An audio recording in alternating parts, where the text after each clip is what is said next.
યાત્રાધામ અંબાજીમાં નવરાત્રી દરમિયાન ભક્તોની ભારે ભીડ જોવા મળી રહી છે। યાત્રાધામ અંબાજીમાં નવરાત્રી દરમિયાન ભક્તોની ભારે ભીડ જોવા મળી રહી છે। નવરાત્રીમાં મા અંબાના દર્શન કરવા દૂર દૂરથી યાત્રીઓ અંબાજી આવી રહ્યા છે।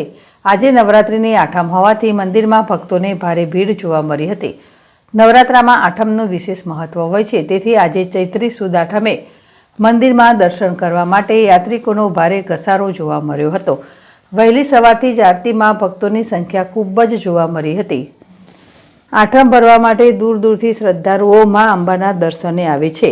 અંબાજી મંદિર ટ્રસ્ટ દ્વારા પણ યાત્રિકો સરળતાથી દર્શન કરી શકે તે માટે સારી વ્યવસ્થા કરવામાં આવી છે અને નવરાત્રી દરમિયાન માતાના મંદિરને રંગબેરંગી ફૂલોથી શણગારવામાં આવ્યું છે। આજે નવરાત્રીની આઠમ નિમિત્તે મંદિરની હવનશાળામાં હવન કરવામાં આવશે। અરવિંદ અગ્રવાલ, ZSTV, અંબાજી।